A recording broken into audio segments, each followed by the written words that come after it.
And good morning. Thank you for joining us. I am Tamara Scott. It is Wednesday when we usually tape or do the show actually live. And if you're listening online, we thank you for that. Webcast1live.com is how we're powered. The show is Tamara Scott Live. If you want to ever watch an archive, you can go to YouTube right now and just check out an archive. Truth for Our Time is what we also call it because that's what we bring you in God's Word. We're bringing you God's Word in today's world and helping you when the headlines hit home. There is always hope. There is always truth if we'll take time to seek it. And if He's expected us how to live through it, He's directed us how to do it. And so that's what we try and do in this show. Taking a little bit of a different avenue the last couple of weeks, and of course we focus on Common Core very much on this show right now. Common Core is something that's taking over the nation through the public schools. It is simply one more bad education reform wrapped up in a new name. This one is a bit more aggressive, learned from the mistakes of past education reform programs. It's heavy into corporate funding, heavy into corporate backing with the Chamber of Commerce. Bill Gates is funding a great deal of it, funding the Chamber of Commerce. He's funding several, whether it's the National Governors Association or the Chief of State Schools, whatever those groups are that originally came up with the Common Core standards. We will help you learn more about that. And if you ever want to know more, you can email us at stopcommoncoreiowa@gmail.com. But you can also get on our website or our Facebook page, Stop Common Core in Iowa. And we will help you connect with someone, no matter what state you're in, even those original states that didn't take the Common Core, there are groups to fight the Common Core because it continues to come in and be foisted on even independent school districts where states have said no. It's coming to independent school districts as well through grants and through programs. So we have people we can connect you with across the nation to help you learn more about standing against the Common Core. Here's in a nutshell. It is another intrusive government takeover of education that will remove local control and parental rights, period. That's what it is. So we'll help you get information on that if you like. I'm going to jump right in today with our guest, and I'm a little bit excited.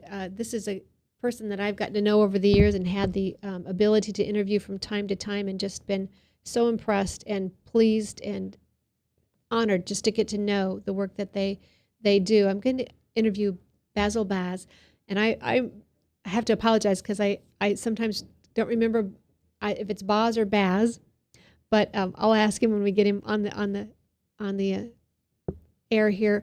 But he is a Citadel graduate, a former U.S. Marine counterterrorism officer, a CIA intelligence special operations group officer, film and television writer, producer, and founder of the Association of the Recovery of Children, which, by the way, he humbly acknowledges 100% success rate in the recovery of those kids that they have gone to help. Baz, thank you for joining me today. Thank you, Tamara. It's good to be here. And tell me, is it Baz or Baz?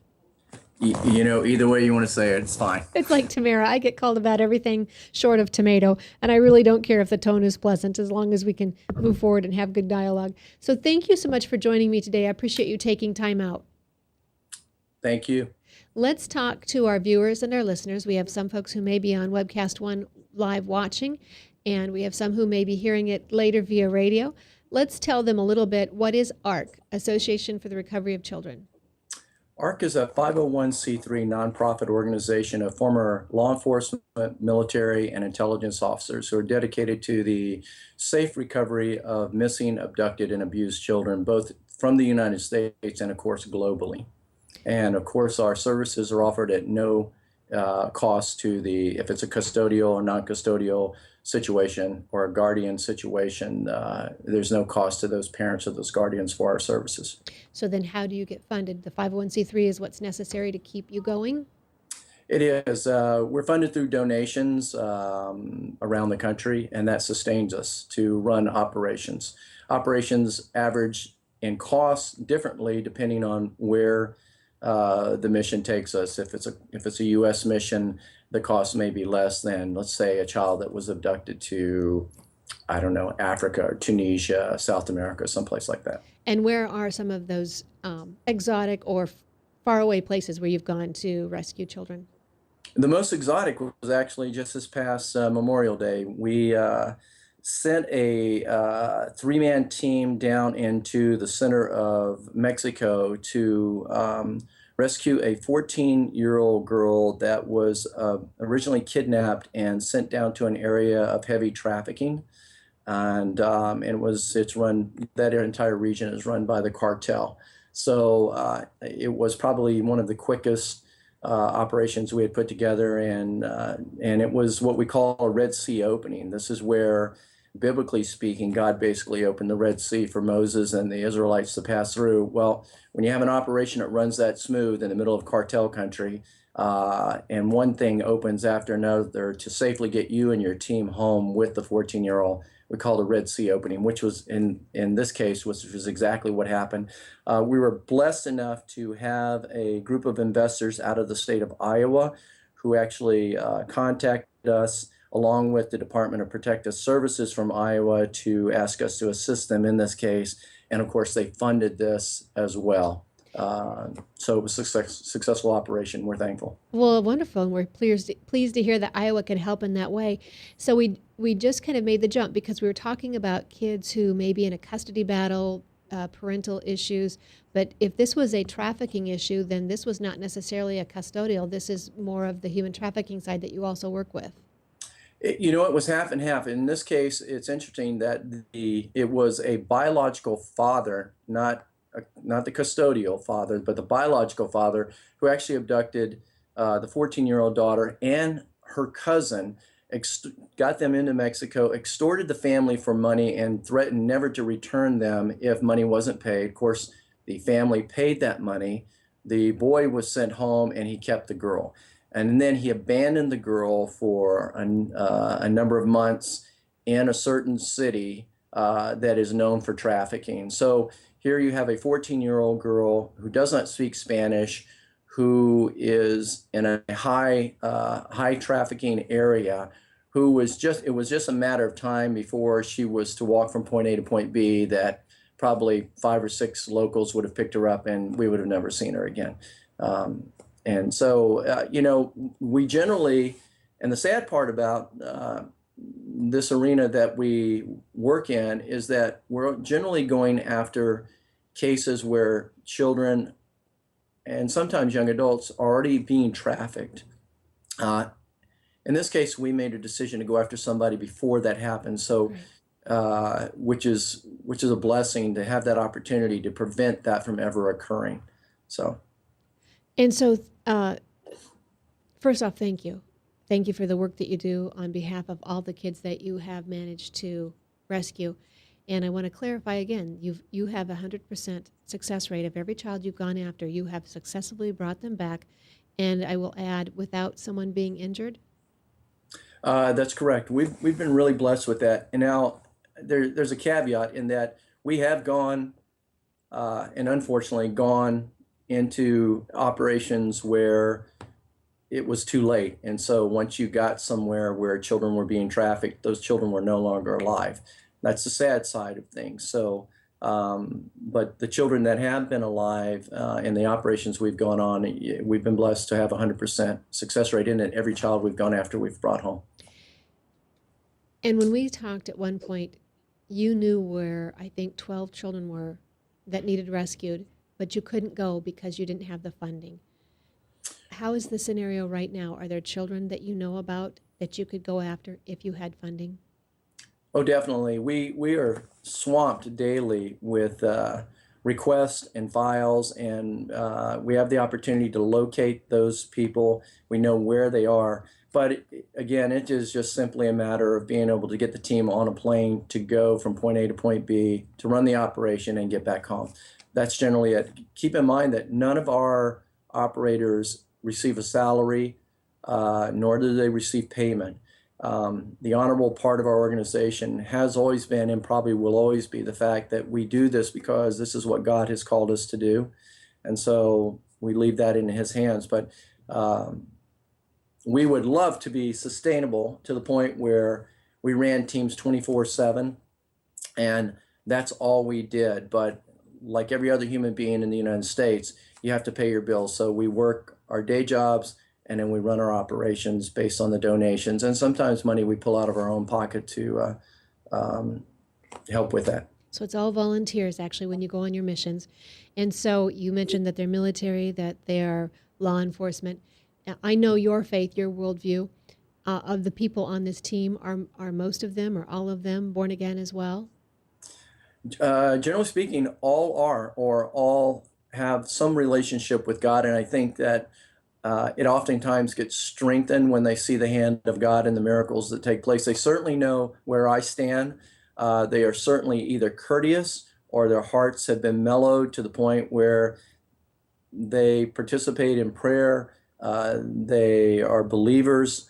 And then again, no man knows another man's heart. Right. So I don't know the I don't know what they do at night when they go home, Sure. but generally speaking, when we're on the road, they understand that God's spearheading all of this, and they act accordingly. Okay. And so thank you for the work that you do. For those who are listening, it is ARC, Association for the Recovery of Children. How can people get in contact with you if they would like to? We have a website. You can go to www.recoveryofchildren.org. And also you can go to Association for the Recovery of Children Facebook. And we have our address. They can get in touch with us that way. If they choose to donate, there's a way they can donate. And if they need to get in touch with us in reference to an abduction or information that they've acquired in reference to trafficking, they can certainly send that information to our P.O. box or contact us on the Facebook. We generally don't maintain a direct telephone number to allow people to access that. The phone would be ringing off the hook literally all day long. So we keep that for special events, special occasions, and the people that we're in the middle of the operation for. All right. And again, I just can't imagine what some of the things, some of the situations you find yourself in, some of the that you have to deal with. We need to keep you in our prayer. So for those listening and watching, please keep ARC and those volunteers in your prayer. And one more question on ARC, and then we'll move forward. Are there women on the team? Do you ever find it necessary to take a woman into the rescue situation? We do. In fact, we had an operation last year in the Philippines where one of our female operators went along with us, and she was invaluable. And I salute her. Her actions in the field were amazing, and they greatly contributed to the safe rescue of a child that had been abducted to the Philippines, and we were able to return that child to the United States. So yes, we do. And I met you at one of the conferences here in Iowa on human trafficking. The Cedars Foundation, Tony Nassif, has those here occasionally in the state, and I think there may actually be one coming up in 2014 in the fall. The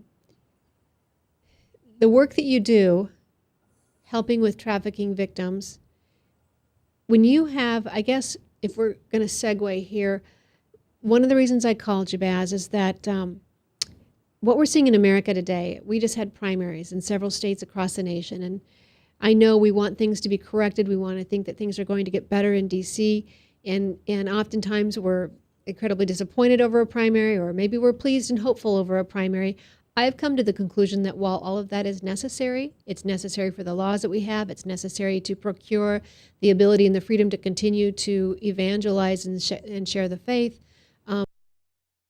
The correction for our nation is going to come from. It's going to come from the hearts of men and women, moms and dads, and out of homes across this nation. And so when we're talking about some of these situations, and you bring up the fact that a biological dad would take his own child and abandon her and leave her in risk where she's going to be trafficked, it to me shows what has happened in this nation. The scriptures talk about bringing dads back home to their children. We have an epidemic here. We have a dad deficit. We have millions of dads missing in action. And so as we come into June and Father's Day, I wanted to talk to you about that. Give us your perspective. You've seen it all. I can't imagine the things that you have seen. What I don't even know where to begin, Baz. How do we help America right itself? That's a great question.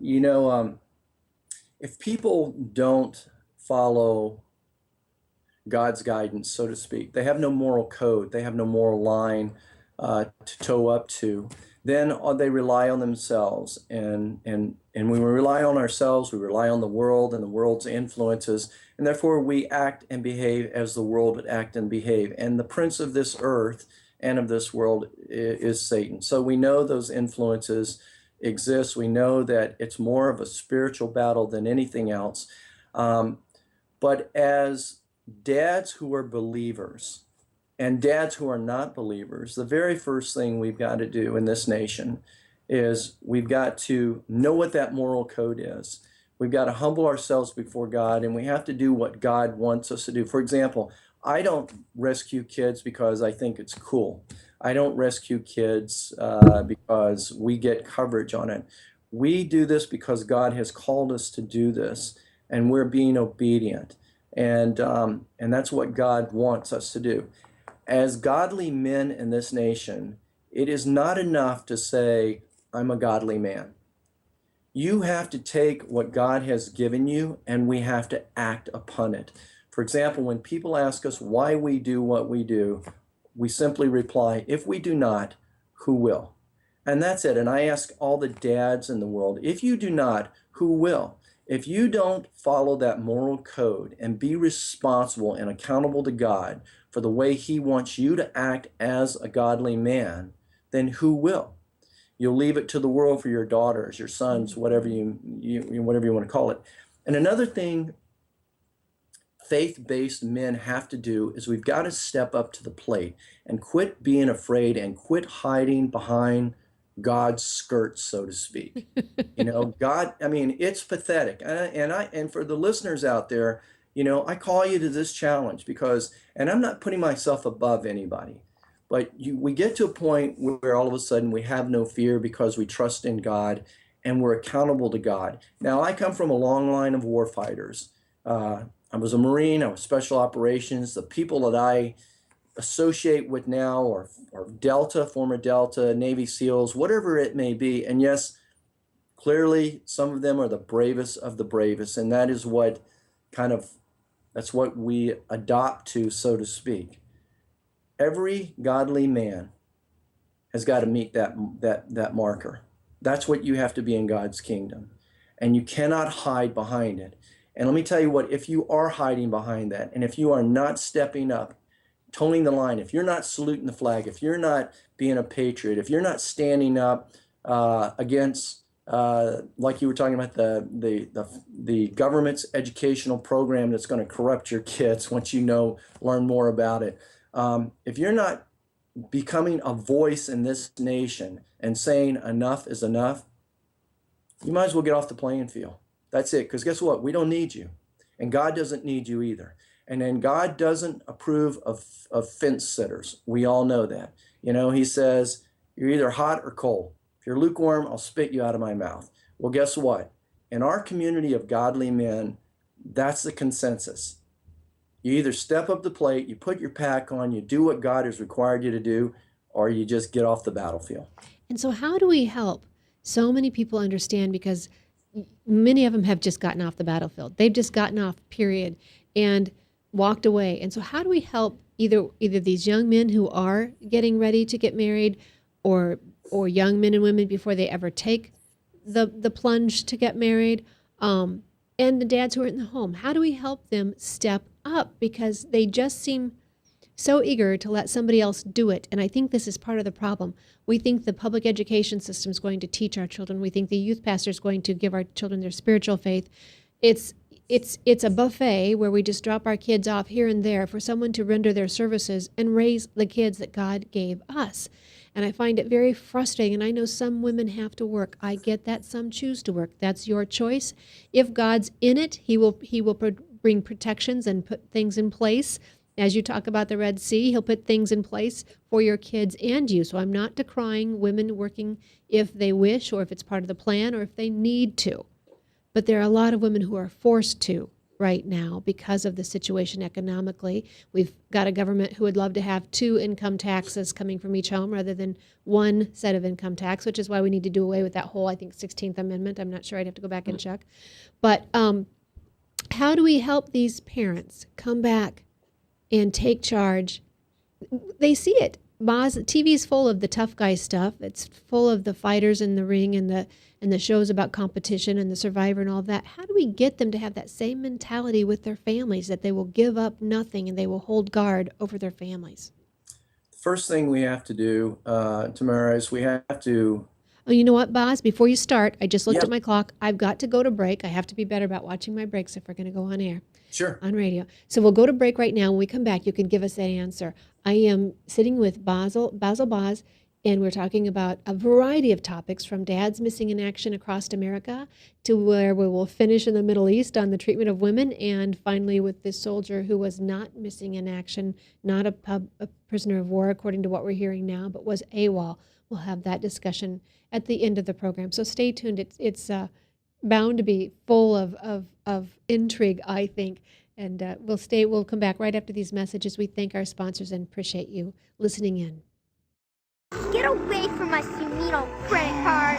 We don't have any more money. We're in trouble now. Save us! Help, somebody save us! Somebody help! Help! Save us!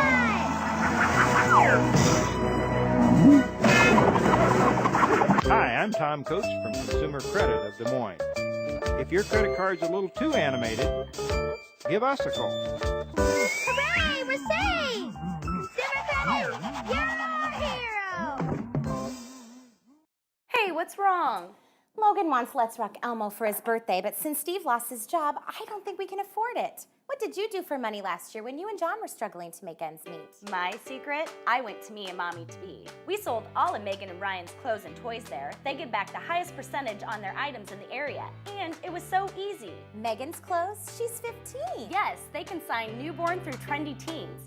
We're not struggling now, but I'm gonna keep saving and making money at Me and Mommy to Be. All across America, there are countless numbers of people struggling with addiction and other life-controlling issues. Probably someone you know and love. There is a way out. There is hope. Transformations Treatment Center in Delray Beach, Florida, has a unique approach to substance abuse treatment. Call now and ask about our Guaranteed Success program or log on to transformationstreatment.com. Transformations. Change your life. Change your relationships. Transform your world. Hey, psst. Let me let you in on a little secret. You ready? Always try to do business with people, not places. Especially if you seek honest Christian business people. And when it comes to my car, I really need to trust who's working on it. Now, my family is so blessed. A few years ago, we found a family-owned automobile repair shop that operates as a Christian business also. Open, honest, reliable, trustworthy. It's AMCO on Hickman Road in front of Kmart, and it's a family-owned Christian operating business. This family treats your car as if it was their car. Everything from oil changes to transmission repair and everything in between. So the next time you feel the need to be at peace with your choice of who you can trust with your car, give AMCO on Hickman a chance to serve you. And tell them Max sent. And thanks for staying tuned. I am Tamara Scott. You're listening to Tamara Scott Live with Truth for Our Time. I do want to thank our sponsors and Crave. Crave has come on with a sponsorship for us. They are out of Florida, but they're nationwide. ChristiansForAmerica.com is how you can find them. Crave, our citizens reviving American values every day. They do work as well with Danny Van Gundy out of Ohio on recovery. If you have an addiction, an alcoholic or a prescription drug addiction, as I've said in the past, I got a great opportunity to go and do a stadium event. A football stadium event was just a magnificent experience. And working with Dan, and he's now continues to hold meetings for folks all over Ohio and a variety of other states that you want to bring him to. So we'd gladly partner with that organization if you want to call on Crave or Christians for America. We're talking with Basil Baz, ARC, Association for the Recovery of Children. He goes in and takes children who have been kidnapped either in a domestic situation, a kidnapping and a custody battle, but also those who have gone into trafficking and been kidnapped in that arena as well. But I had just asked him a question. What do we do to help men today in America, young men or men in the family, to stand up and take guard of their families? Boz, if you want to go ahead and answer that question. Thanks so much for being here. You're welcome. Thank you. One of the first things we have to do is come to the plate with an unselfish heart. That's what men have to realize. They have to be unselfish. In fact, any man who decides that he wants to have a family or have children has to realize that at that point, he's got to put himself second. Whether it's protecting his family, whether it's feeding his family, whatever it may be. What we have in America now is we have generations that are all about me. Yeah. And they're growing up in a very selfish atmosphere. Everything that's promoted on television is all about me. How do I get mine? We look at Congress. We look at our world leaders. We look at the leaders in the United States. It's all about me. We start understanding that politics are all about me. How can I get mine? And how we use other people, how we abuse, how we consume, and how we lie to get what we want. And so this is the world that our young men are now growing up in. So there's two things that will motivate a young man to take action. Either he'll take it the wrong way or he'll take it the right way.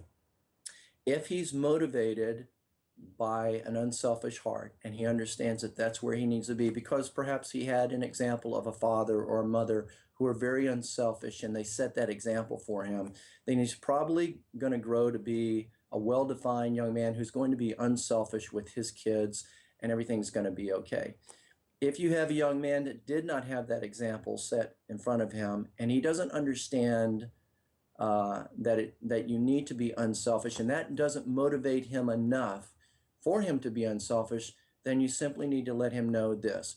One day, you as a young man are going to be an old man.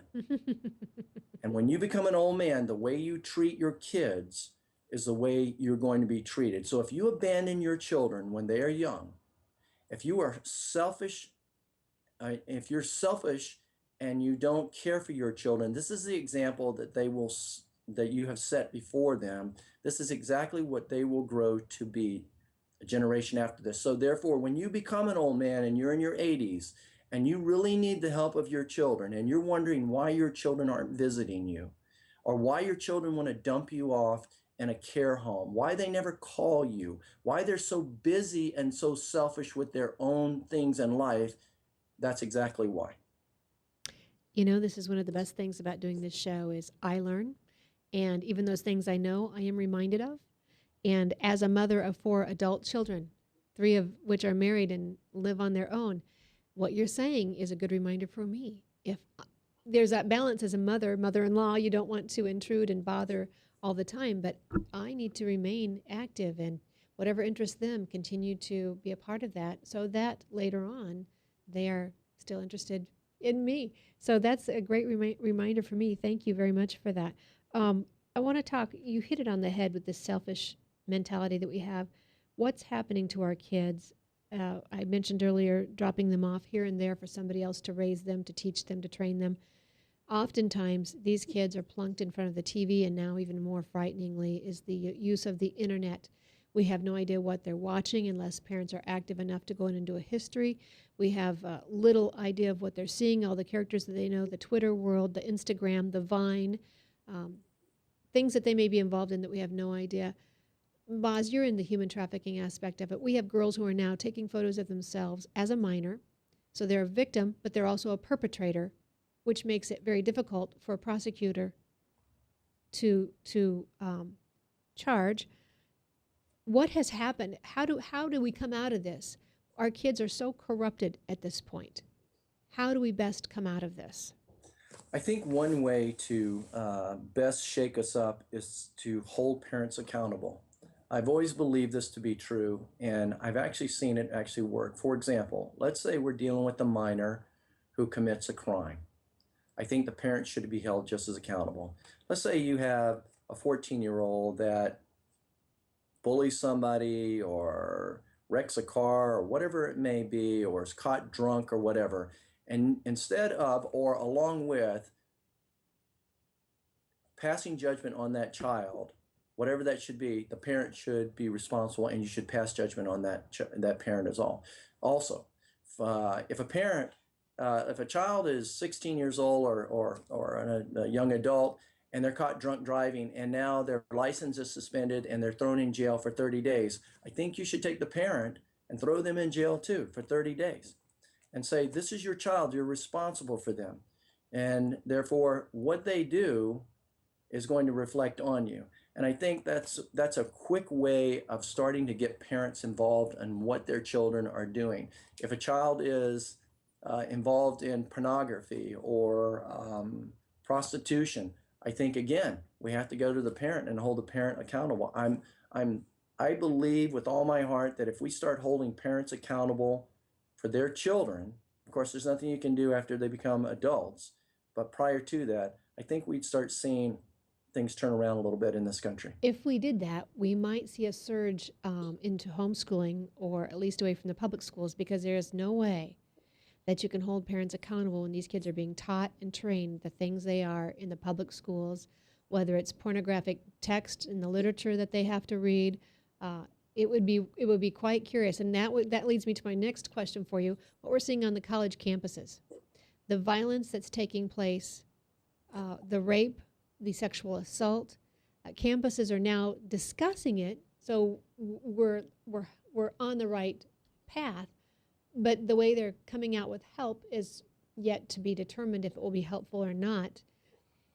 We now have the Yes All Women campaign because of the recent murders in California. You being familiar with that state, are you familiar with this recent shooting/stabbing incidents? Is this the one up in Santa Barbara? Yes. I am. Where he videotapes himself as such. I hate to speak out against someone I don't know, but the tape comes across to me not as just a child hurting, but the arrogance in which he comes across in this video, that he deserves the right to have his way with any woman. Is this a mentality we're dealing with in America today? Thank you, pop culture. Thank you, Hollywood. So I guess how are we going to get this back from college campuses, from this generations of kids growing up with this mentality, that if they want it, the me mentality, if I want it, I can take it? Yeah, we've desensitized America, and we're continuing to do that with the use of pornography, with what we accept on television as being the norm, with the way we treat women as being the norm, and not enough people, particularly since we're talking about dads and men, enough of them stepping up to the plate to say this is not normal and this is not right. We don't have enough people shouting out against things like this. We don't have enough people. I don't know if lawsuits do it all the time, but we don't have enough people suing educational systems for allowing pornography in schools or making that acceptable. We as Christians have taken a back seat to all of this, and basically aren't marching forward. We're not a voice. And yes, it's true that God requires us to be in prayer, and I understand that, but he requires us to be men and women of action. It's great to say be blessed, but are you feeding people? Take action. Paul talks about that. So are we taking action? And I don't think we are. We're not shutting down pornography. There's an organization called Girls Against Pornography, which is led by an amazing Christian woman named Tiffany Lepper. And organizations like that are the ones that are getting out there and actually going to holding Department of Justice or Congress accountable. They're trying to get laws changed. They're trying to reinforce the laws that are already in place that says you can't have pornography sitting out in the 7-Eleven or whatever. So particularly in the state of California, as you know, in the Valley near Los Angeles, that's where the porn industry exists. And even within that state, they won't get rid of that pornography industry. Why? Because it brings in too much money to the state. So we're bringing in money at the cost of lives of our young people. And so in this case, depending on what the motivation is, or what this young man, let's say up in Santa Barbara, what he was influenced by, what did he see, what did he believe was okay? And not only what did he believe was okay, but what about the people around him that either A, didn't do anything about it, Right. to say it's not okay and make it their business? Because here's the glitch in it all. If you don't step up to the plate and tell people this isn't right, it's going to come affect you in your own backyard. Now It's you just hit something, because you're absolutely right. You are absolutely right, and yet we're told in America not to push our values, not to push our religion, our faith on somebody else. But you're absolutely right. If you go into Joshua, they'd come across the river. They were celebrating all the obedience that they had done, the blessings that God had given them, and one of the tribes, I think it was the half tribe of Manasseh or something, had built an altar. And here are these brothers and sisters and relatives ready to go to war with their own, because what they thought was wrong. And they were not going to let that sin be in their camp, because a little sin would impact the whole camp. exactly. So you're absolutely right. We've got to get back involved. We've got to quit buying the world's lies that we can't push our values, we can't talk about our faith, because what we're allowing right now is the funding, the state funding, the tax dollar funding of human secularism, which is also a religion according to the Supreme Court of America. So we're allowing somebody else's values to be brought on us. I want to take this further. We're talking about the Yes All Women campaign that came out of this incident and this tragedy out of California. One of the articles I have in front of me is called Yes All Men, and it's by Charles M. Lowe, and it is a New York Times article. I have to tell you, I don't agree with his comment about women being feminists, that every woman should be a feminist.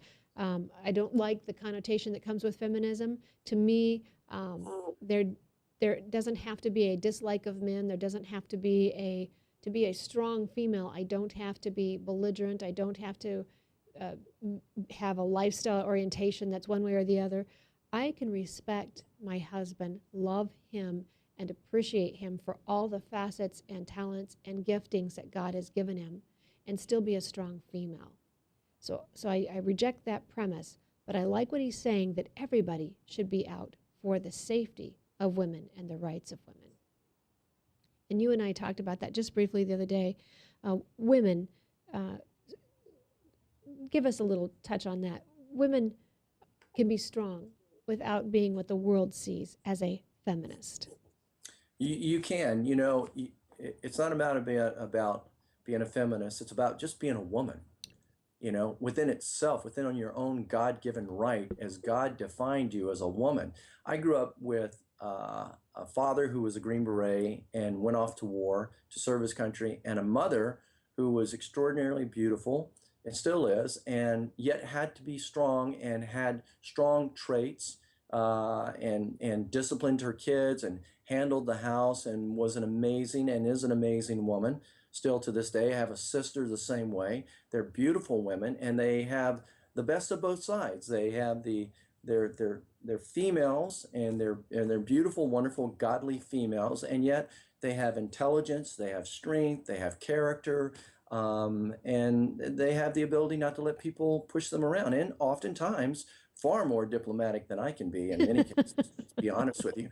So I think that we have in the world, we haven't taken a look at the scriptures enough and looked at really what God has provided for us as a male and a female, and understood that he's given it to us all. So we keep trying to redefine things, so that somehow it makes us a more powerful person, or repositions us a little differently, and what we're doing there is we're trying to define ourselves as to what we do instead of who we are.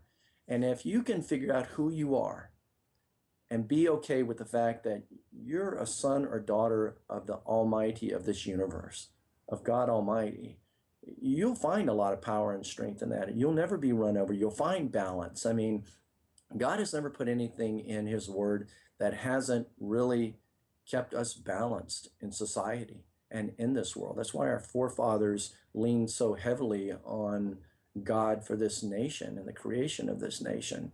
And so what's happening in society is if you tell a lie enough, long enough, people start to believe it. It becomes the truth.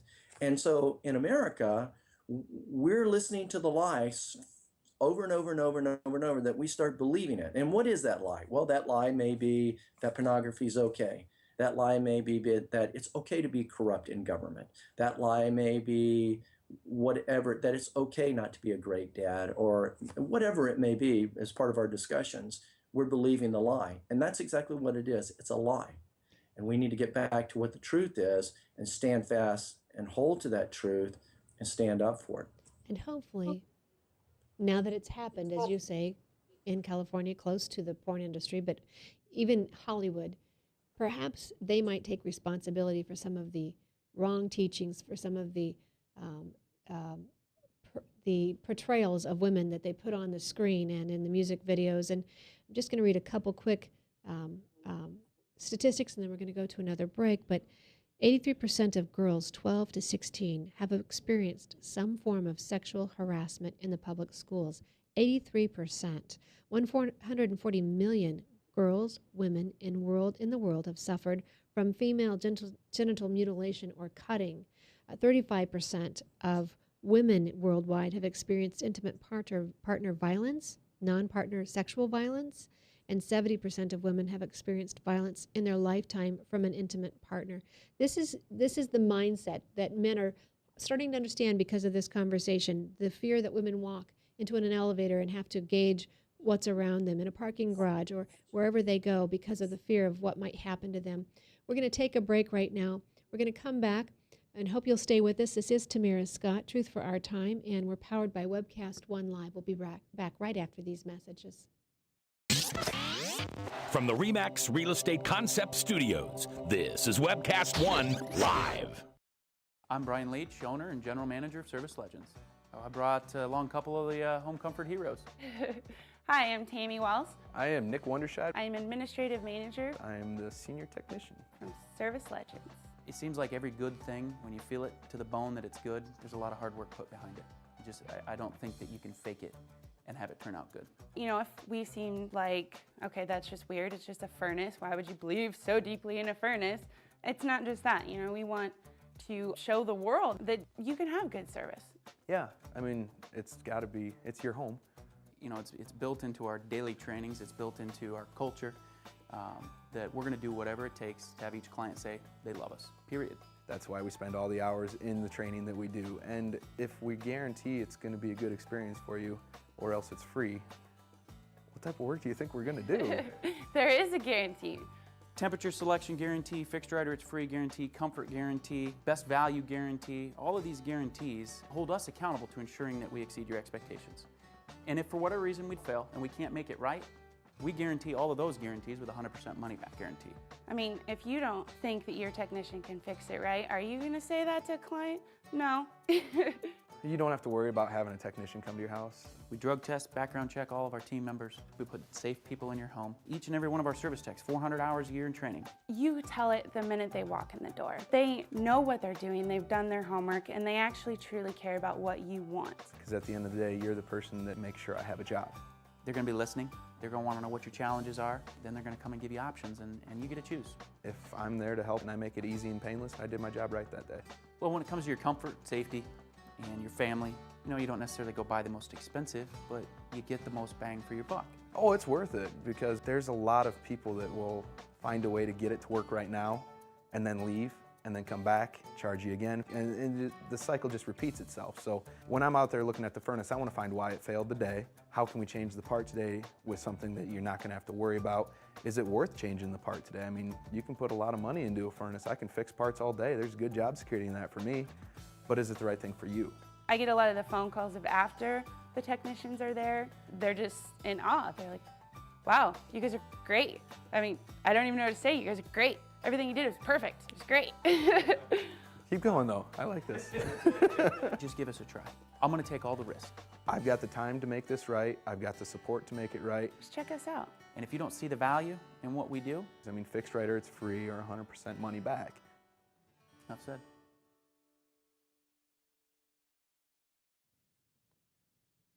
And I am Tamara Scott. Thank you for joining us with Truth for Our Time. My guest is Basil Baz from ARC, Association for the Recovery of Children. We're talking about a myriad of situations and discussions today because I believe they all kind of come together in the end, how we raise our kids, the mindsets that we give them, or how they treat their fellow man, their fellow woman.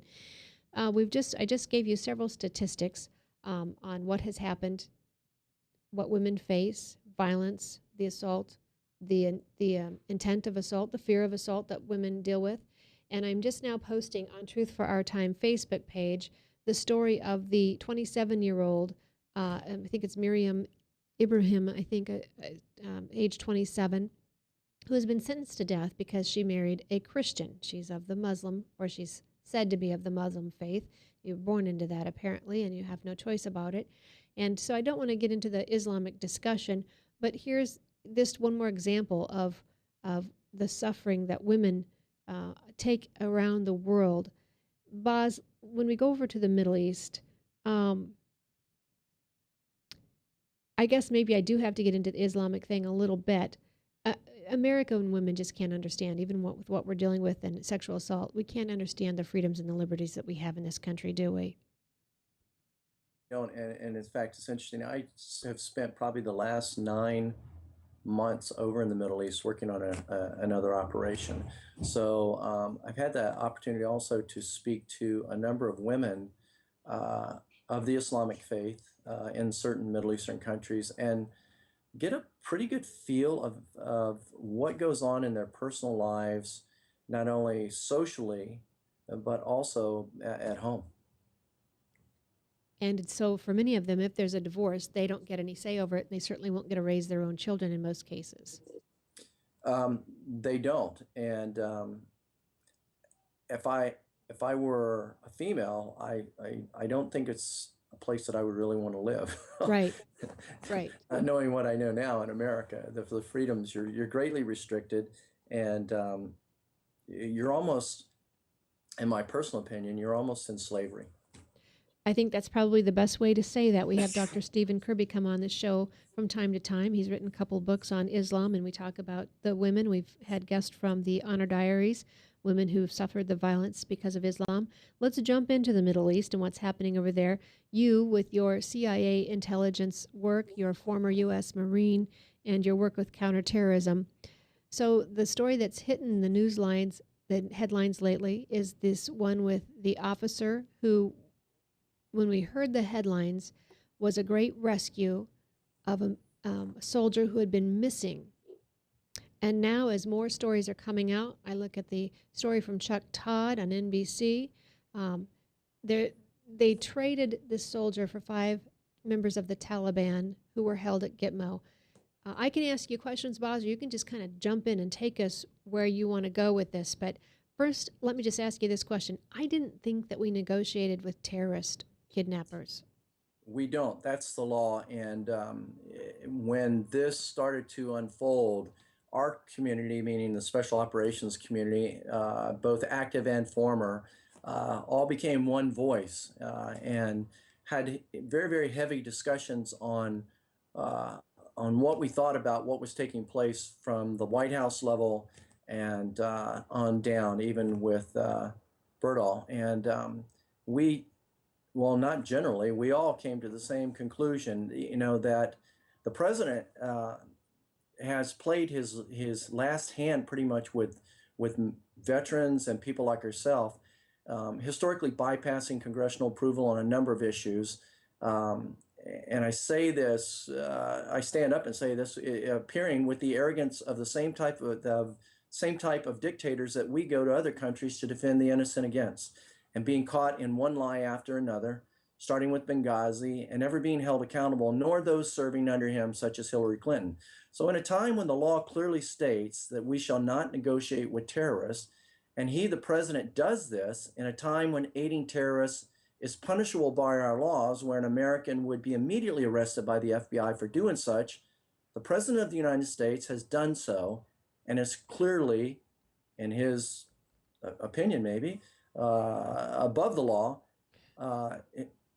hypocritically positioned and never held accountable. Yeah. The president has demonstrated And this is a quote from a fellow special operations officer where he said the president has demonstrated, and this is an officer who has been to Afghanistan on 5 different tours of duty, has lost a number of friends, and is wondering why we're turning over terrorists that we helped put in prison. He said the president has demonstrated his allegiance to Islam, the jihadist mission to destroy America, and brings great concern for the security of the nation by releasing these 5 Taliban terrorists who, by our experience, will once again plot to kill Americans. Basically, the president has thrown the U.S. to the lions.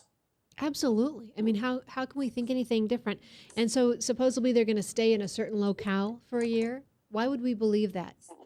Well, they won't. I actually know that area fairly well. And we just had a multi-billion-dollar deal in Qatar, arms deals.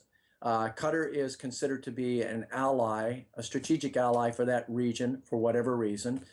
They produce a lot of gas, more than anybody that I know in the world right now. A number of U.S. corporations are wanting to remain in bed. You have the World Cup coming there. You have all eyes of the world on Qatar. And yet we still have times when agreements have not, that other Middle Eastern countries have not abided by their agreements. So here you have 5 high-ranking terrorists moving freely in a country who, and by the way, in a country that has a history of saying that they would do certain things with terrorists and in the past, and that did not happen. So you talked about the president stepping outside the bounds of the Constitution, thinking he's above the law. Absolutely. The story in Daily Caller talks about this. NBC Chuck's Todd reporting from the White House. The White House expected euphoria. They expected flag-waving enthusiasm from the American people. And they were caught off guard by the angry response of Americans. They were. And I think, what's interesting, lies begat lies. And so if we start all the way back, 9/11, where was the president? If we start about with Benghazi is still unresolved and they got caught with their pants down there in a lie, basically initially saying that everything that started off of the video, which it didn't, basically saying Al-Qaeda wasn't involved, which they were, basically saying they couldn't get help to our people on the ground, which they could have. And so that hasn't even been resolved. And so the habit of lying, or what is their character, so to speak, in this administration, has just followed through even to this. And sometimes it blinds people. And in this case, I think they've been so used to doing what they've done, telling the lie, that they actually really thought they could get away with this as well. And I think it's not unfolding that way. And so do you know much about Bergdahl? Because we're hearing stories that not only was he not an MIA or not a POW, but he was AWOL. He does not like America. Fox News has a story on something about him being ashamed to be an American. I'm hearing stories of his father talking about getting every detainee from Gitmo freed.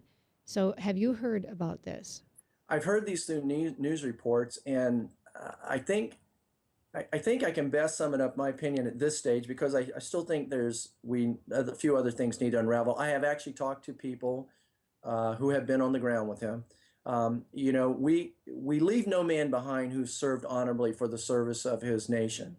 And in this case, the evidence has been clear from the beginning that this soldier had deserted his unit in favor of possibly collaborating with the enemy.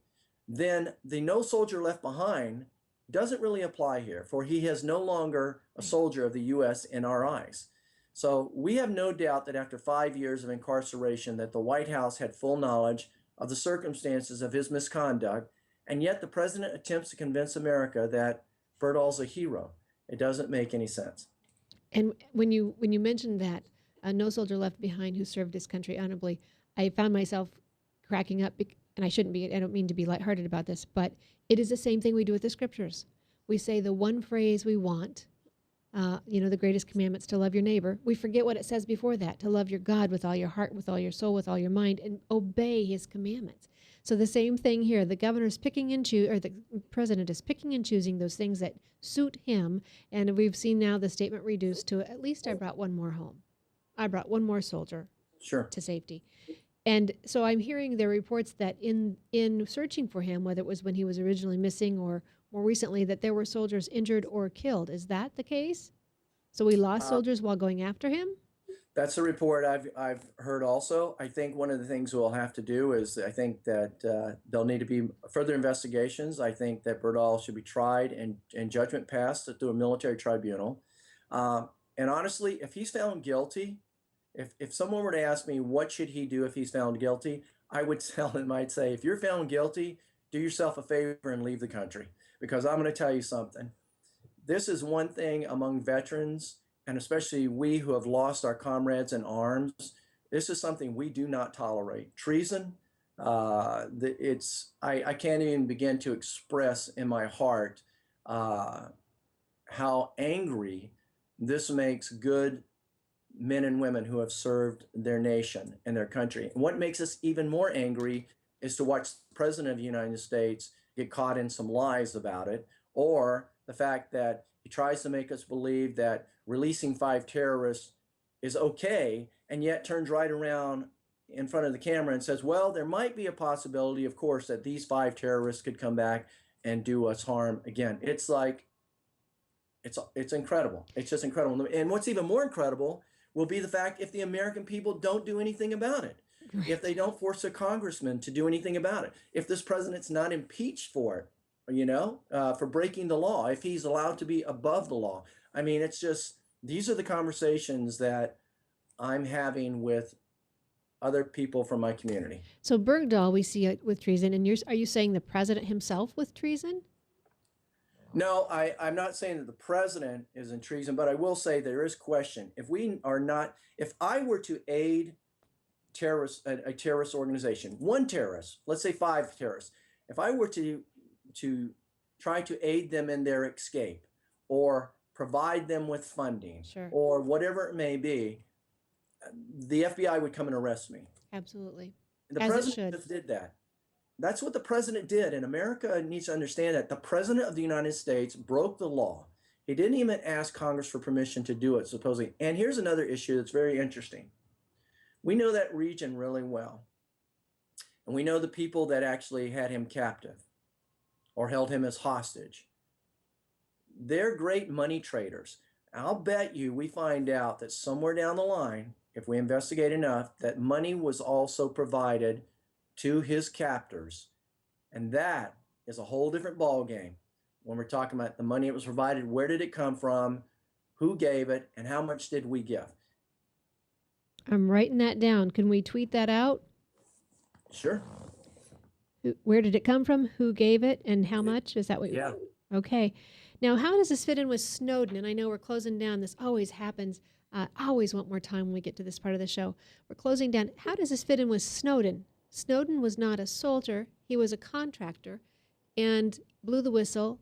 And we probably should just do a whole nother show on that. But how does this work? Here's an American who can't come home. Well, here's an American that can't come home, but here's also an American, after a lot of discussions, that actually showed America that the government that they trusted was actually lying to them again. Right. So I think the NSA and the government would have been far better off early on by just saying, we never spy on Americans, or we're spying on you. We're going to monitor this and this and this. And allow the American people to digest that and make a decision in this country, because it is we the people, whether they felt this was appropriate or not.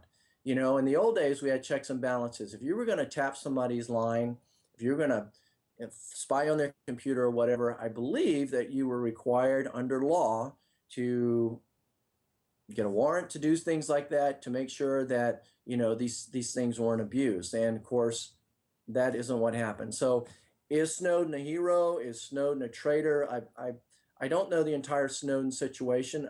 I'm hearing from friends in Washington who are in the intelligence community that Snowden actually did not give anything up that was detrimental to the security of the United States. But basically what he did was just let everybody know that, guess what? The government's saying they're not spying on you, but they are. And so then the government came out possibly with that accusation to put him in danger and to build sentiment against him. And so here's what I kind of think, that it was not his intent to head to Russia, certainly, but felt that he had no other choice, and that's where he ended up going. And Putin will use this however he wishes. He's very clever that way. He's playing chess, and our president's playing checkers.